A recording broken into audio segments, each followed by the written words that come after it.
Hello students, तो आज बारी है एक नए चैप्टर की which is chapter 6 environment and natural resources. और इस चैप्टर में हम कवर करेंगे इन टॉपिक्स को: global environment issue, natural resources का कन्फ्लिक्ट और what is the role of India in environmental policies. So without any further delay let's get started. So students, environmental issues का ग्लोबल लेवल पर discussion 1960s और 70s के बाद शुरू हुआ था।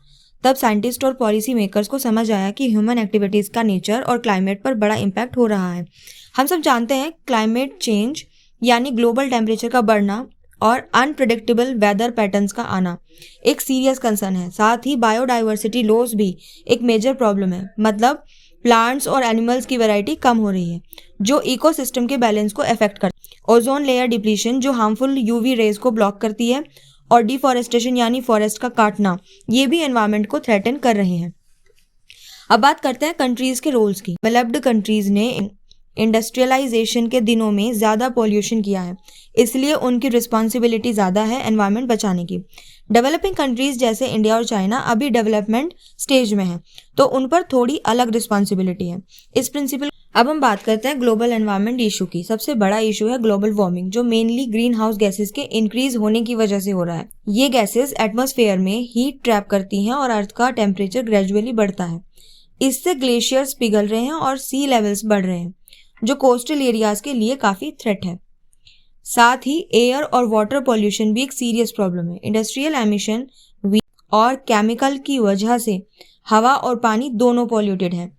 और बायोडाइवर्सिटी का लॉस भी अलार्मिंग है, यानी प्लांट्स और एनिमल्स के स्पेशीज खत्म हो रहे हैं, जो इकोसिस्टम के बैलेंस को डिस्टर्ब करता है। ओवरऑल ये सारे इश्यूज इंटरकनेक्टेड हैं और एक दूसरे पर इम्पैक्ट डालते हैं, इसलिए ग्लोबली कोऑपरेशन बहुत ज़्यादा ज़रूरी है।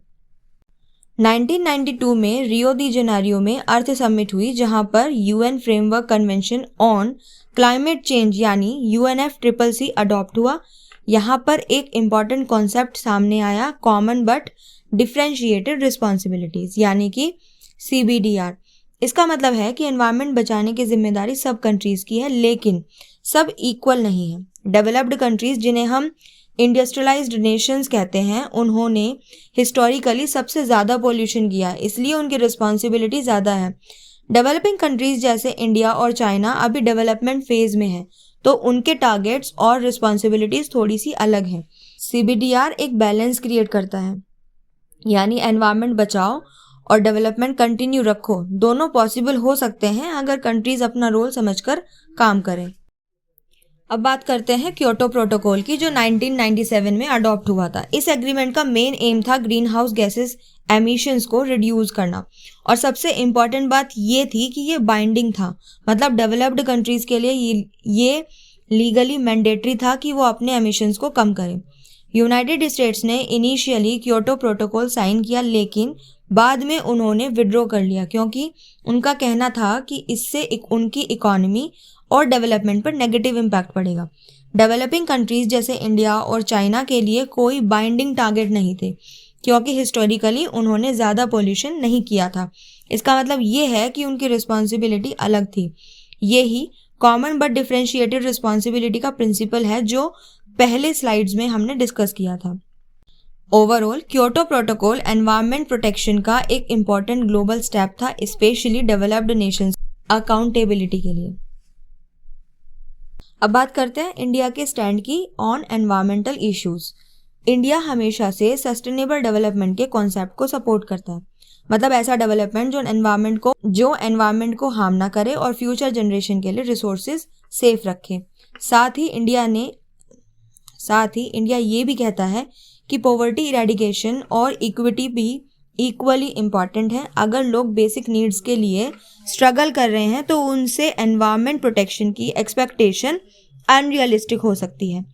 इंडिया पेरिस क्लाइमेट एग्रीमेंट 2015 का हिस्सा है, और इसके अंडर हमने अपनी कमिटमेंट्स दी हैं, जैसे renewable energy, specially solar energy पर फोकस करना और कार्बन एमिशन को कम करना। इंडिया ने कुछ नेशनल इनिशिएटिव्स भी लॉन्च किए हैं, जैसे नेशनल सोलर मिशन, जिसमें सोलर एनर्जी को प्रमोट किया जा रहा है, और स्वच्छ भारत अभियान, जो सैनिटेशन और क्लीनिनेस के साथ एनवायरमेंटल अवेयरनेस भी क्रिएट करता है। तो ओवरऑल इंडिया का अप्रोच बैलेंस्ड है। एनवायरमेंट प्रोटेक्शन के साथ साथ सोशियो इकोनॉमिक डेवलपमेंट को भी ध्यान में रखा गया है। हम बात करते हैं नेचुरल रिसोर्सेज और उनसे होने वाले कन्फ्लिक्ट्स की। नेचुरल रिसोर्सेज जैसे पानी, ऑयल और मिनरल्स अक्सर कंट्रीज के बीच डिस्प्यूट्स और टेंशंस का रीजन बनते हैं। सबसे पहला वाटर। जब रिवर्स एक से ज़्यादा कंट्रीज के बीच फ्लो करते हैं तो वाटर शेयरिंग डिस्प्यूट्स अराइज होते हैं, जैसे इंडिया और पाकिस्तान के बीच इंडस रिवर का इशू है। पानी की स्कार्सिटी और एक्सेस पर डिसएग्रीमेंट कंट्रीज के रिलेशंस को इफेक्ट कर सकता है।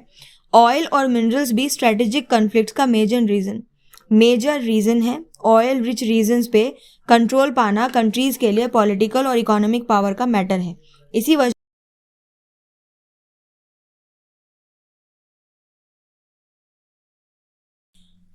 एनवायरमेंट मूवमेंट्स, ये मूवमेंट्स एनवायरमेंट के इश्यूज के लिए अवेयरनेस क्रिएट करने में बहुत इंपॉर्टेंट रोल प्ले करते हैं। इंडिया का चिपको मूवमेंट इसका एक फेमस एग्जाम्पल है। 1970s में उत्तराखंड के विलेजर्स, मोस्टली विमेन, ने ट्रीज को कट होने से बचाने के लिए उनसे चिपक गए थे। इसीलिए इस मूवमेंट का नाम चिपको मूवमेंट पड़ा। ये मूवमेंट सिर्फ फॉरेस्ट कंजर्वेशन का मैसेज नहीं था, बल्कि लोकल कम्युनिटीज के रोल को भी हाईलाइट करता था।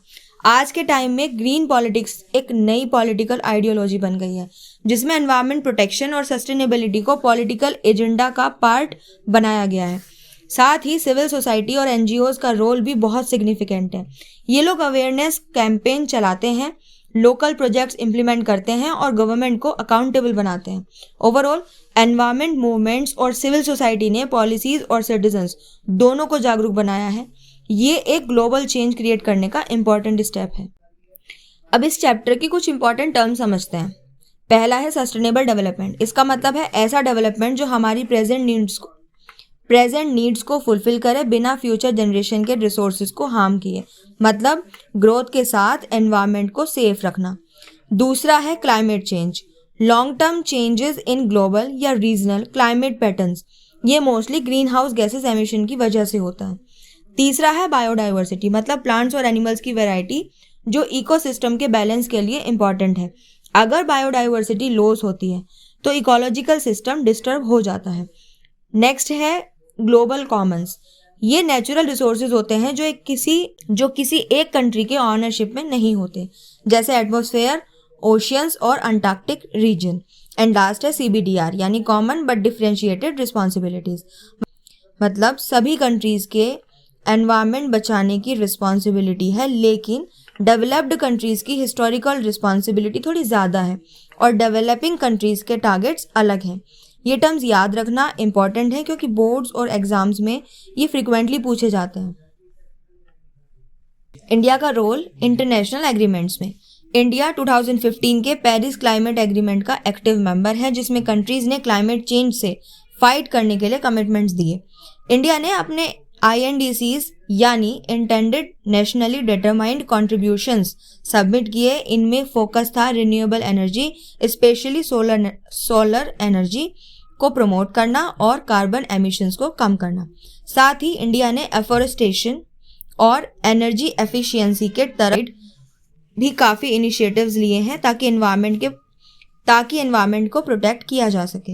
इंटरनेशनल लेवल पे भी इंडिया एक्टिव है। ब्रिक्स और G20 जैसे फोरम्स में हम एनवायरमेंटल इशू पर डिस्कशन और डिसीजंस में अपना कंट्रीब्यूशन देते हैं।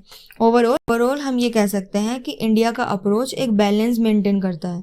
वो डेवलपमेंट के साथ एनवायरमेंट प्रोटेक्शन दोनों को ध्यान में रखकर काम करता है।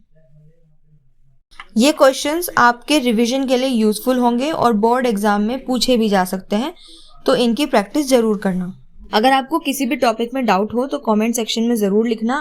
आप अपने आंसर्स भी कमेंट सेक्शन में लिख सकते हैं। नेक्स्ट वीडियो में हम चैप्टर 7 ग्लोबलाइजेशन को कवर करेंगे। So subscribe my channel and press the bell icon to get new updates. Thank you.